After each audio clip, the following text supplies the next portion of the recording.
प्रिय मित्रों, जय श्री कृष्ण। मैं हूं आचार्य डॉक्टर विष्णु कुमार मिश्रा।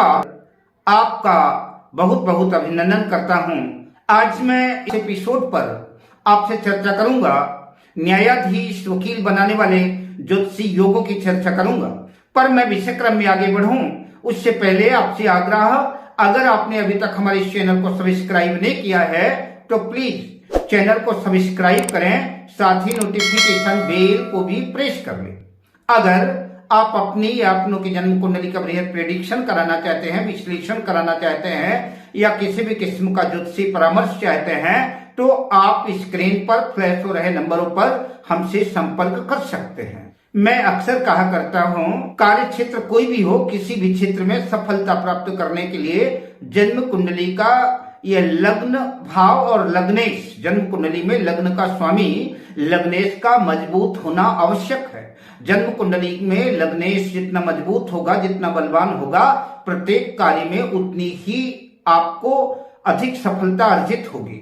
लग्न यानी जातक स्वयं, तो अगर लग्न और लग्नेश मजबूत है तो 30-40% सफलता तो लग्न के मजबूत होने से ही आपको मिल जाती है। जन्म कुंडली का दूसरा भाव, यह आपके धन का भाव तो है ही, स्थायी प्रॉपर्टी बैंक बैलेंस का भाव है, लेकिन मैं स्थायी प्रॉपर्टी बैंक बैलेंस की बात नहीं करता, यह वाणी का भी भाव है। और एक अच्छे अधिवक्ता के लिए, एक अच्छे न्यायाधीश के लिए द्वितीय भाव का भी मजबूत होना आवश्यक है। उसकी वाणी जितनी सशक्त होगी, उसकी वाणी में जितना दम होगा, वो अपनी बात को उतनी स्पष्टता से ही रख पाएगा। इसलिए जन्म कुंडली का द्वितीय भाव भी मजबूत होना चाहिए। और अगर सच में कहा जाए तो वकालत के फील्ड में एक अच्छे अधिवक्ता को, एक अच्छे वकील को, उसकी तर्क शक्ति, उसकी बहस, उसकी वाणी, उसकी ओजस्विता, उसकी वाक्पटुता ही उसके सफलता का सोपान है। तीसरा भाव पराक्रम है। आप कितनी मेहनत करते हैं, आप अपने क्षेत्र में कितनी कोशिश करते हैं, तो जन्म कुंडली का पराक्रम का यह तीसरा भाव भी अपनी महत्वपूर्ण भूमिका रखता है। पंचम भाव आपकी शिक्षा का भाव है, आपके एजुकेशन का भाव है, आपकी बुद्धि का भाव है। लॉयर होने के लिए, LLB करने के लिए, LLM करने के लिए पंचम भाव की भी महत्वपूर्ण भूमिका है। पंचम भाव में भी शुभ ग्रहों का प्रभाव होना चाहिए। पंचम भाव का मजबूत होना आवश्यक है। जन्म कुंडली का नवम भाव उच्च शिक्षा का भाव है, साथ में आपके भाग्य का भी भाव है। जन्म कुंडली के अगर कोई ग्रह थोड़े बहुत कमजोर भी हैं, लेकिन भाग्येश बढ़िया है, भाग्य आपका साथ दे रहा है, आपका सपोर्ट कर रहा है, तब भी सफलता आपके कदम चूम सकती है। छठा भाव कोर्ट कचहरी का भाव है, वाद विवाद का भाव है, फौजदारी का भाव है। अष्टम भाव विधि का भाव है, कानून का भाव है। नवम भाव न्याय का भाव है, धर्म का भाव है, भाग्य का भाव है। अगर आपको भाग्य का साथ मिलता है तो ढेर सारे काम तो स्वतः अपने आप ही बनने शुरू हो जाते हैं। इसलिए इन भावों का भी मजबूत होना आवश्यक है। जन्म कुंडली का सबसे महत्वपूर्ण भाव जो आपका कर्म क्षेत्र है, करियर का भाव है, यह दशम भाव है। और एकादश भाव भी महत्व रखता है। एकादश भाव, इन भाव पर शुभ ग्रहों का प्रभाव हो तो ज्यादा अच्छा है। ये भाव मजबूत हो, स्ट्रांग हो तो सफलता उतना ही अधिक आपके नजदीक होगी। न्यायाधीशों की और अधिवक्ताओं की कुंडली में प्रायः कुंडली लगभग एक जैसी ही रहती है। कुंडली में कोई बहुत खास विशेष फर्क नहीं पड़ता, फिर भी कुछ अंतर देखने को मिलता है। आप न्यायाधीशों की, जजों की कुंडली देखेंगे तो लगभग अधिकांशतः छठे भाव का स्वामी लग्नेश से अधिक मजबूत होगा। बात कानून की करें तो गुरु और शुक्र दोनों का कानून से बड़ा गहरा संबंध है। दोनों ग्रह ज्ञान के अधिष्ठाता हैं, दोनों ग्रह सलाह परामर्श देने वाले हैं, ज्ञान देने वाले हैं। इसलिए गुरु और शुक्र विधि के, कानून के विशेषज्ञ हैं। जन्म कुंडली में बुध बुद्धि का कारक है, बुध तर्क का कारक है, बुध वाणी का कारक है। आप देखेंगे अधिकांशतः अधिवक्ता जो है मिथुन लग्न या कन्या लग्न के ही मिलेंगे।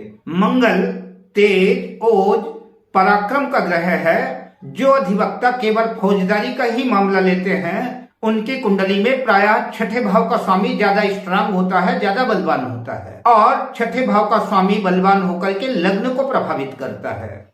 जो लोग फौजदारी का मामला लेते हैं ऐसे वकीलों को देखेंगे तो उनका मंगल ज्यादा सशक्त और बलवान होता है। सूर्य जन्म कुंडली में आत्मविश्वास का, कॉन्फिडेंस का कारक है। अगर जन्म कुंडली में सूर्य मजबूत है, अपनी उच्च राशि मेष राशि या सिंह राशि में है, तो आप अपनी बात को पूरे आत्मविश्वास के साथ, पूरे कॉन्फिडेंस के साथ, सशक्त तरीके से आप सामने वाले की आंखों में आंखें डाल करके बेझिझक बात करेंगे। जो अधिवक्ता, जो न्यायाधीश, जो जज सूर्य से प्रभावित हैं, सूर्य उनकी कुंडली में मजबूत है, वो दौलत, शोहरत सब कुछ अर्जित करते हैं। उनके जीवन में किसी चीज का अभाव नहीं खटकता। चंद्रमा मन सो जाता है। चंद्रमा मन का कारक है। आपका मन जितना एकाग्र होगा, आप जो है उतना सटीक जो है अपने क्षेत्र में कार्य कर सकेंगे। नवग्रहों में शनिदेव को न्यायाधीश का दर्जा प्राप्त है। कोर्ट कचहरी के क्षेत्र में शनि की भी महत्वपूर्ण भूमिका है।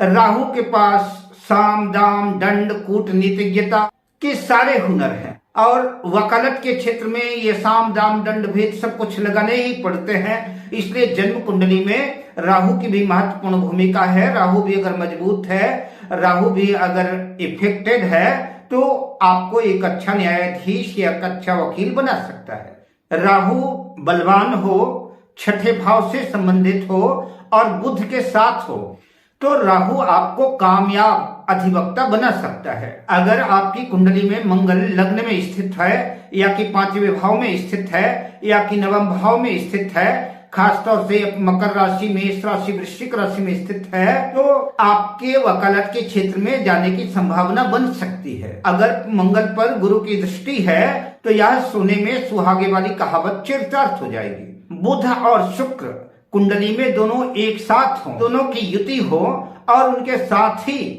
कोई उच्च का ग्रह भी उस भाव में स्थित हो, तो ऐसा जातक ख्याति लब्ध अधिवक्ता बनता है। दूर दूर तक उसकी कीर्ति यश फैलता है। वह सूर्य के समान प्रकाशित होता है। बात कोर्ट कचहरी की हो और उसमें शनि की भूमिका न हो, ऐसा संभव ही नहीं है। अतः एक सफल अधिवक्ता या सफल न्यायाधीश, सफल जज की कुंडली में शनि का बलवान होना, स्ट्रांग होना आवश्यक है।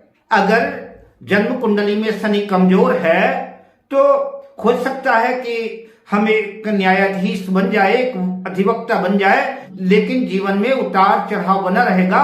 कई बार मुश्किलों का सामना करना पड़ेगा।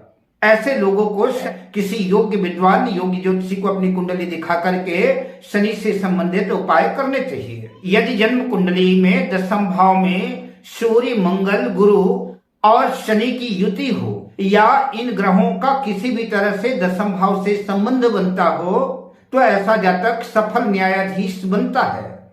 आपके बीच में न्यायाधीश और सफल वकील बनने के कुछ बिंदुओं पर चर्चा की। अब मैं आपसे लेता हूं विदा, शुभकामनाओं के साथ। जय श्री कृष्ण।